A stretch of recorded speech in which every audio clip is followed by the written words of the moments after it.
कल के क्लास में तुम लोगों को वास्तविक संख्या की कुछ थ्योरी बताए हुए थे। आज की क्लास में जो कल थ्योरी बता दिए थे, इससे आगे थ्योरी बताएंगे। तो कल क्या बताए हुए थे, पहले इससे पहले एक बार हम बता देते हैं। भाग एल्गोरिथम कल बताए थे। भाग एल्गोरिथम, इसका दूसरा नाम था यूक्लिड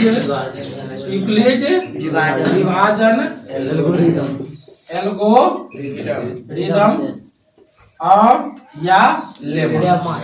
ये इनका नाम है, भाग एल्गोरिथम, यूक्लिड विभाजन एल्गोरिथम या लेमा। इसमें क्या होता है, ए बराबर होता है बी क्यू प्लस आर, है ना।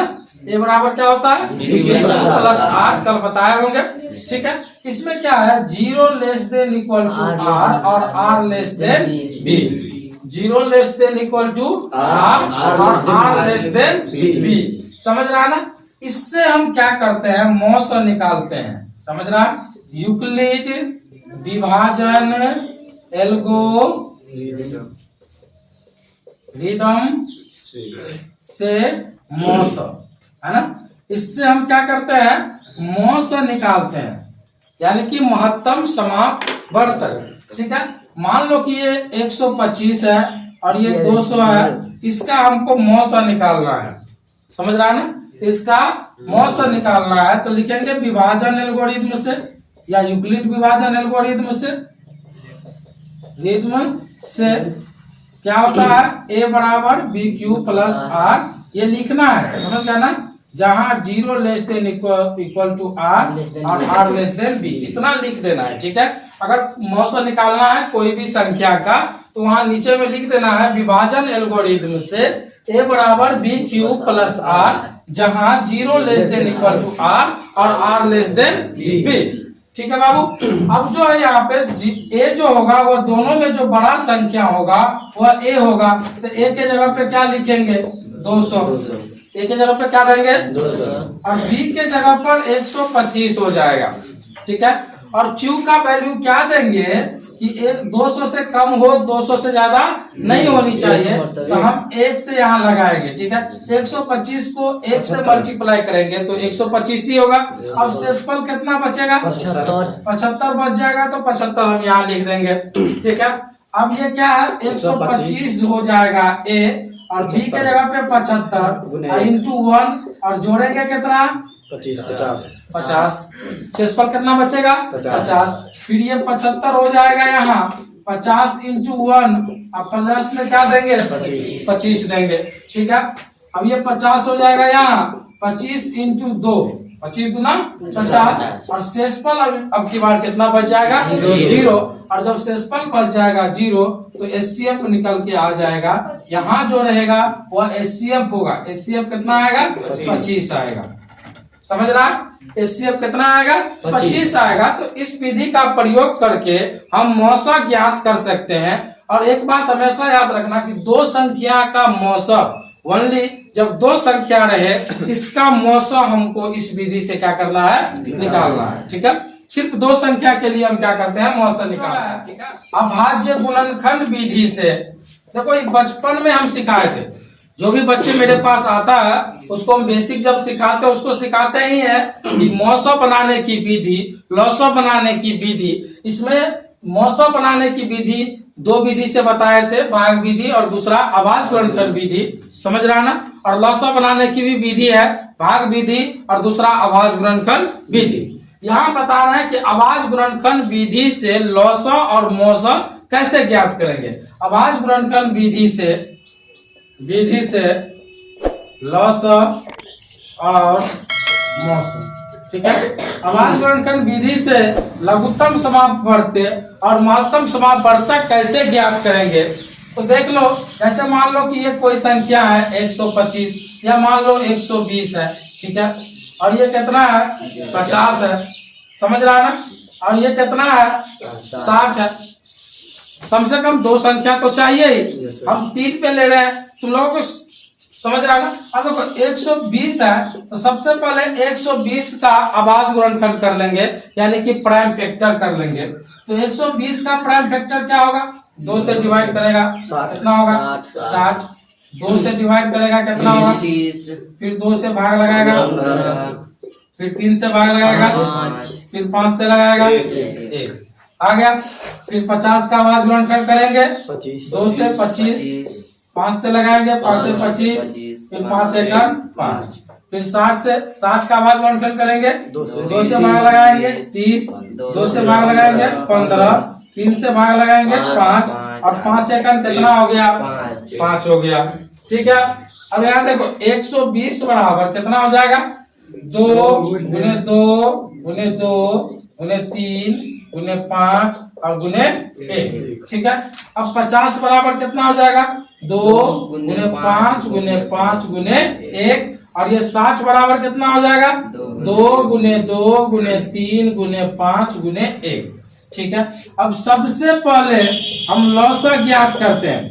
ध्यान से देखोगे, सबसे पहले हम इसका लघुत्तम समावर्त निकाल लेते हैं। ठीक है, तो लघुत्तम समावर्त में क्या होता है, कोई भी अंक या कोई भी संख्या तीनों में मिलेगा फिर भी 1 लेंगे, 2 में मिलेगा फिर भी लेंगे 1 और नहीं मिलेगा उसको भी लेंगे। जैसे मान लो कि ये 2 यहाँ भी है, यहाँ भी है, यहाँ भी है, यानी कि तीनों में 2 मौजूद है तो हम क्या लेंगे 1 ही 2 लेंगे। ठीक है, अब देखो ये 2 यहाँ है लेकिन इसमें 2 कहीं नहीं है, इसमें है ना, ये 2 यहाँ भी है और यहाँ भी है, यानी कि दोनों में है फिर भी 1 ही लेंगे। ठीक है, समझ रहा। अब देखो यहाँ पे 3 इसमें है, इसमें नहीं है लेकिन इसमें 3 है, इसका मतलब 3 1 ही लेंगे। ठीक है, इसके बाद 5 पर आते हैं। 5 यहाँ भी है, यहाँ भी है और यहाँ भी है, तो 1 5 ले लेंगे। समझ रहा। अब बचा क्या मेरे पास, ये बच गया 2 और ये बच गया 5, तो 2 भी ले लेंगे और 5 भी ले लेंगे। ठीक है, 2 भी ले लेंगे और 5 भी ले लेंगे। इस प्रकार से 2 दूना 4 तिया 12 पंचे 60 गुना 120 पंचे कितना 600। हमारा लौसा कितना निकल गया 600। समझ में आ रहा, कोई दिक्कत नहीं ना। अब इसी का हमको अगर मौसम निकालना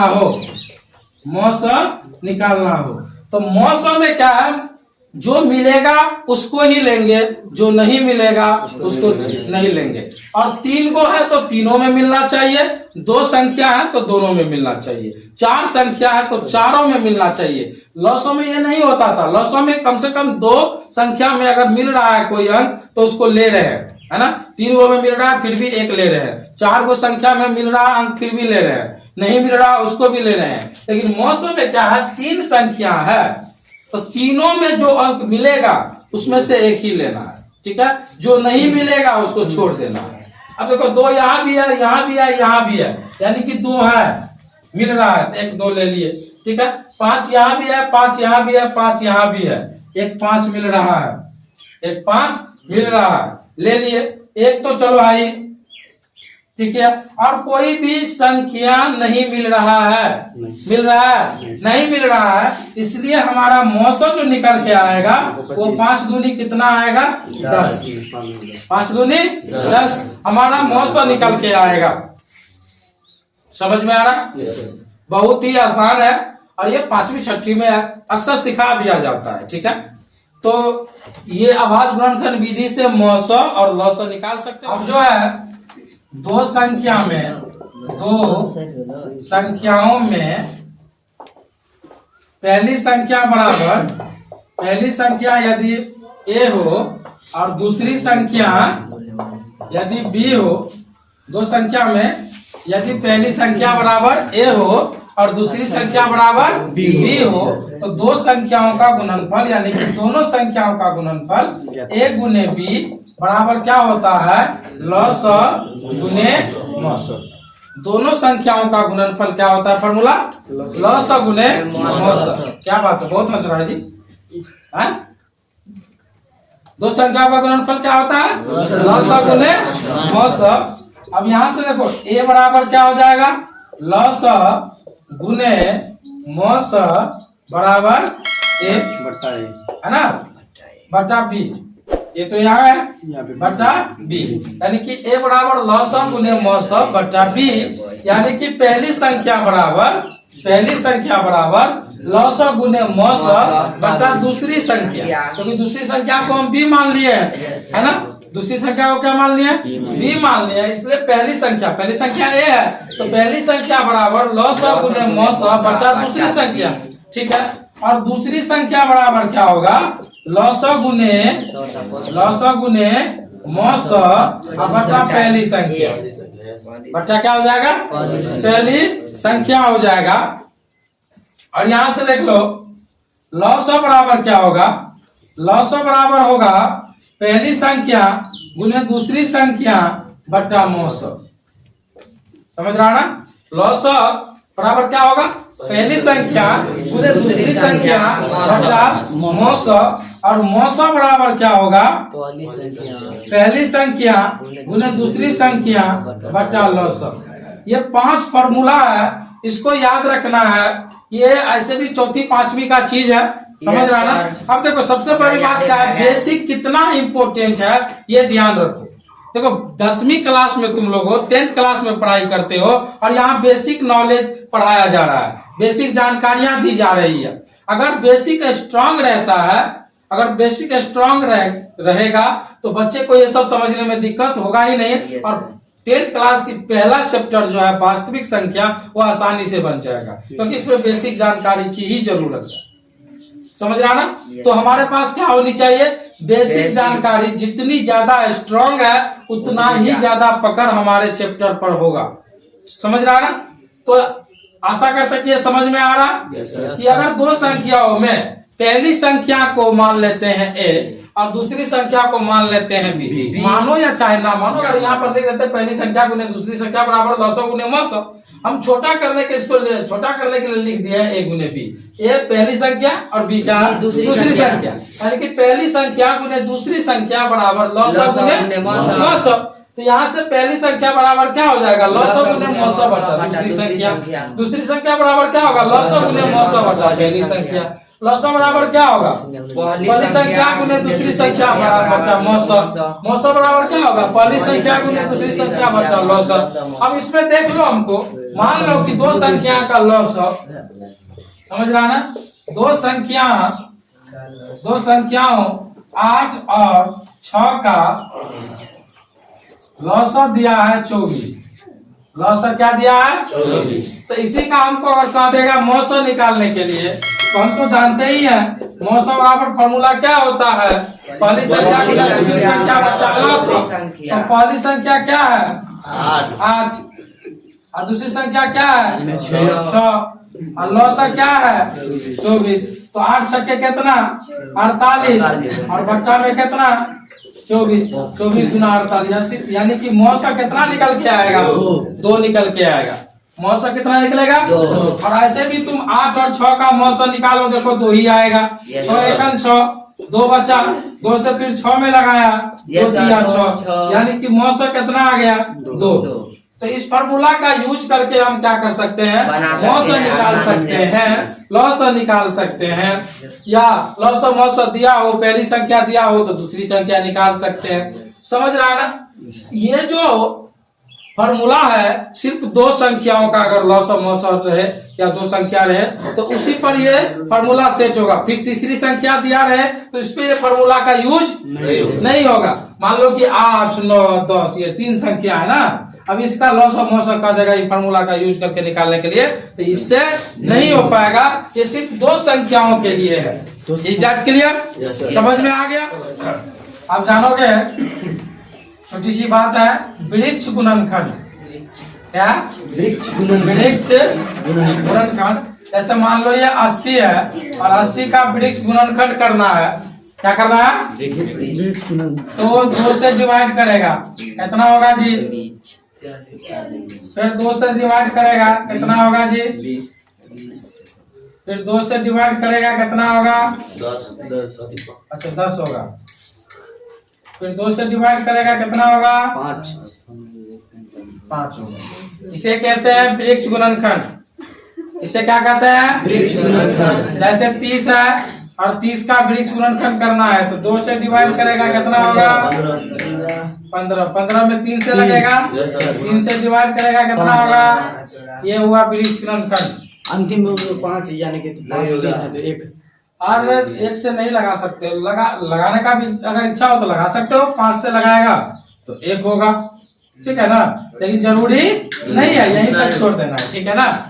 3 से डिवाइड किया तो 15 में 5 हो गया, ठीक है, क्या समझ में आ गया? Yes sir. तो नोट करना है कि नहीं करना है, मिटा दे। तो अब जानोगे शांत और अशांत के बारे में, ठीक है बाबू। यदि P बट्टा Q में Q बराबर 2 का पावर m गुने 5 का पावर n हो, P बट्टा Q में Q बराबर अगर 2 का पावर m गुने 5 का पावर n हो तो वह क्या होगा? शांत होगा। वो क्या होगा? शांत होगा। P बट्टा Q में Q बराबर 2 का पावर m गुने 5 का पावर n का मतलब क्या हुआ? जैसे कोई है संख्या, मान लो 2 और बट्टा में 20 है ना, या 3 है और बट्टा में 20 है, तो ये 20 का हम आवाज गुणनखंड कर लेंगे। 20 का क्या कर लेंगे? आवाज गुणनखंड। क्योंकि P बट्टा Q का आवाज गुणनखंड करना है, तो 2 ये 5, ठीक है, यानी कि 2 आया और 5 आया, 2 आया और 5 आया, यानी कि 2 का पावर 2 और गुने 5 का पावर 1, यानी कि 2 का पावर m गुने 5 का पावर n आ रहा है ना, तो वह क्या होगा? शांत होगा। या क्या होगा? शांत होगा। शांत होगा। या तो 2 भी आएगा फिर भी शांत होगा। देख लो, दोनों में से 2 या 5 में से या तो 5 आएगा या 2 आएगा, दोनों स्थिति में क्या होगा? शांत होगा। फॉर एग्जाम्पल हम बता रहे हैं, जैसे 1/4 है, 1/4 है, तो 4 का जब आवाज गुणनखंड करोगे तो 2 दूनी 4, यानी कि 1/2 का पावर 2, 1/2 का पावर 2 और 2 5 का पावर कुछ नहीं तो क्या कर सकते हैं? 0 कर सकते हैं ना, क्योंकि 5 किसी भी संख्या का पावर 0 1 होता है, तो 5 का पावर 0 हम कर सकते हैं, इसलिए ये क्या होगा? शांत होगा। क्योंकि क्या है? 2 आ चुका है और 5 का पावर 0 हम दे सकते हैं, ठीक है, या 5 आएगा तो 2 का पावर 0 दे सकते हैं, समझ रहा ना। इसलिए हम कह दिए कि 2 रहेगा फिर भी शांत होगा, 5 अकेला भी रहेगा फिर भी शांत होगा, या 2 5 दोनों रहेगा फिर भी शांत होगा, समझ रहा ना। 2 5 के अलावा 2 5 के अलावा अगर दूसरा आ जाए तो वह अशांत हो जाएगा। फॉर एग्जाम्पल मान लो कि 1/30 है, 1/30 है और 30 का आवाज गुणनखंड करो तो 2 से लगाएगा 15, 3 से लगाएगा 5, और देखो 2 5 के अलावा यहाँ 3 भी आ गया, 2 5 के अलावा यहाँ क्या आ गया? 3 आ गया है, इसलिए ये शांत नहीं होगा, ये क्या हो जाएगा? अशांत होगा। तो अशांत भी समझ लिया। अशांत में क्या है कि 2 5 के अलावा, यानी कि 2 का पावर m गुने 5 का पावर n नहीं आना चाहिए, समझ रहा ना। इसके अलावा 2 5 के अलावा कोई भी अंक आ जाए, समझ रहा ना, तो वह शांत होगा। सिंपल सी बात है। अगर शांत होना है तो 2 या 5 आएगा, या तो 2 आएगा या 5 आएगा, या 2 5 दोनों आएगा तो शांत होगा, समझ रहा ना। या 2 5 के अलावा कोई दूसरा आ गया तो वह क्या हो जाएगा? अशांत हो जाएगा। 1 में भी आएगा तो शांत होगा, वो क्या हो जाएगा? अशांत हो जाएगा। जैसे 3/30 है, 3/30 है, अब तुम लोग क्या करोगे? अशांत होगा। नहीं सर, क्या होगा? शांत होगा। क्या है? क्योंकि काटना है बाबू। 3 3 दाइन को 30, 1/10 यानी कि 1/2 गुने 5, 2 5 आ गया, देखिए तो शांत हो गया। ये झट से नहीं कह देना क्या शांत होगा, कट कुट रहा होगा तो उसको काट कुट लेना है, उसके बाद देख लेना है कि क्या हो रहा है। शांत हो रहा है तो शांत कर देना है, अशांत रहेगा तो अशांत कर देना है। अशांत कब होगा? जब 2 5 के अलावा कोई बीच में घुसिया जाए, समझ रहा है ना। 2 5 के बीच में कोई अगर घुस जाए तो वह क्या हो जाएगा? अशांत होगा। 2 अकेला है तो क्या होगा? शांत होगा। 5 अकेला है शांत होगा, या 2 5 दोनों है, शांत होगा ना, समझ रहा है ना। Yes, sir. तो आशा करते हैं कि आज जितने भी थ्योरी बताए हैं वह समझ में आया है। तो वास्तविक संख्या में जितना भी थ्योरी था वह आज के वीडियो में समाप्त कर दिया गया है। तो अगले यानी कि नेक्स्ट क्लास में तुम लोगों को चैप्टर पढ़ाया जाएगा एक्सरसाइज 1.1।